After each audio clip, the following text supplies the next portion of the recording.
আজ বাসন্তী পুজো, রামনবমী তিথি। সবাইকে আমার শুভেচ্ছা জানাচ্ছি এই পুণ্যতিথিতে। আজ আমার কাছে একটা বিশেষ দিন। আমার বাবা সুরেশচন্দ্র হোম চৌধুরী এই দিনে প্রয়াত হয়েছিলেন বহু বছর আগে। তখন আমি ছোট ছিলাম। যখন বড় হলাম বুঝতে পারলাম, মা আমায় বলেছিলেন যে আমি তো প্রতিদিনই তোমাদের বাবাকে স্মরণ করি, তোমরা ওই দিনটা পালন করো। তাই তখন থেকেই মনে মনে সবসময় এই তিথিটাকে মনে করতাম, প্রণাম জানাই বাবাকে। এখন মাও গত হয়েছেন, সুতরাং মা বাবাকে প্রণাম জানিয়ে বলছি যে সবসময় প্রতিদিন সকালবেলা উঠেই তাদের প্রণাম করি। আমার কাছে প্রথম মনে হয় বাবা মাই সবচাইতে বড়। আর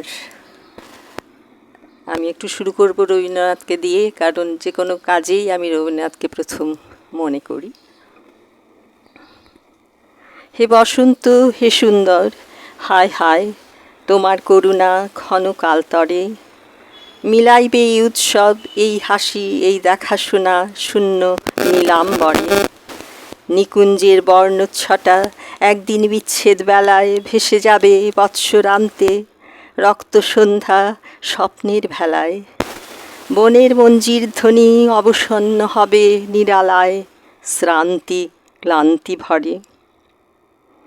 তোমারে করিবে বন্দি নিত্যকাল, মৃত্তিকা শৃঙ্খলে শক্তি আছে কার? ইচ্ছায় বন্ধন লও, সে বন্ধন ইন্দ্রজাল বলে করো অলঙ্কার। সে বন্ধন দোলরজ্জু স্বর্গে মর্তে দোলে ছন্দ ভরে। সে বন্ধন শ্বেতপদ্মবাণীর মানস সরোবরে। সে বন্ধন বীণাতন্ত্র সুরে সুরে সঙ্গীত নির্ঝরে বর্ষিছে ঝঙ্কার। নন্দনে আনন্দ তুমি এই মর্তে, হে মর্তের প্রিয়, নিত্য নাই হলে। সুদূর মাধুর্য পানে তব স্পর্শ অনির্বচনীয়। দ্বার যদি খোলে ক্ষণে ক্ষণে সেথা আসি, নিস্তব্ধ দাঁড়াবে বসুন্ধরা, লাগিবে মন্দার রেণু শিরে তার ঊর্ধ্ব হতে ঝরা। মাটির বিচ্ছেদ পাত্র স্বর্গের উচ্ছ্বাস রসে ভরা রবে তার কোলে। তাই আমার মনে হয় কোনো কিছুই তো নিত্য নয়। বসন্তকাল, প্রকৃতির দিকে যদি তাকাই, সেদিকেও প্রকৃতির ঋতু ফিরে ফিরে আসে। কোনো কিছুকেই আমরা ধরে রাখতে পারি না, কোনো কিছুই নিত্য নয়।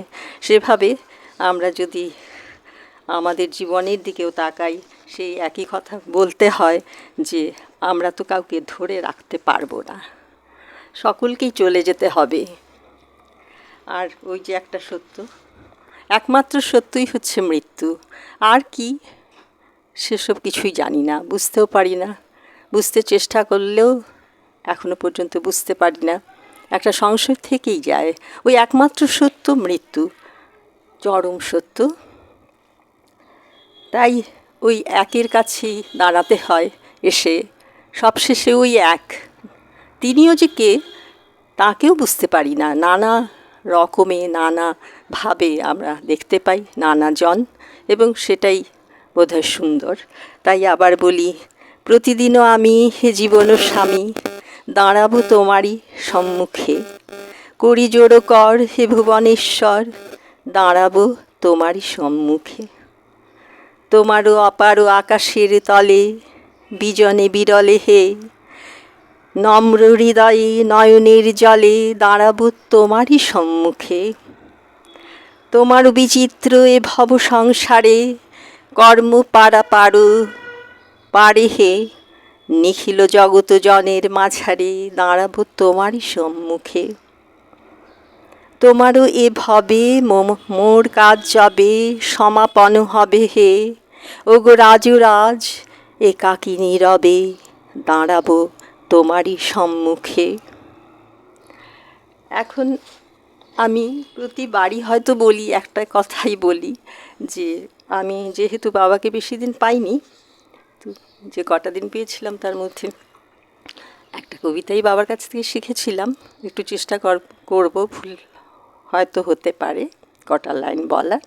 সবার আমি ছাত্র। আকাশ আমায় শিক্ষা দিল উদার হতে ভাইরে, কর্ম শেখার মন্ত্র আমি বায়ুর কাছে পাইরে। পাহাড় শেখায় তাহার সমান হই যেন ভাই মৌন মহান, খোলা মাঠের উপদেশে দিল খোলা হই তাই রে। সূর্য আমায় মন্ত্রণা দেয় আপন তেজে জ্বলতে, চাঁদ শেখালো হাসতে মেদুর মধুর কথা বলতে। ইঙ্গিতে তার শেখায় সাগর অন্তর হোক রত্ন আকুর, মাটির কাছে সহিষ্ণুতা পেলাম আমি শিক্ষা। পাষাণ, এখানে একটু ভুল হয়ে যাচ্ছে, ঠিক আছে আমি এটুকুতেই রাখছি। আবারও বাবাকে প্রণাম জানিয়ে, শ্রদ্ধা জানিয়ে এখানেই শেষ করছি। সবাই খুব ভালো থাকবেন।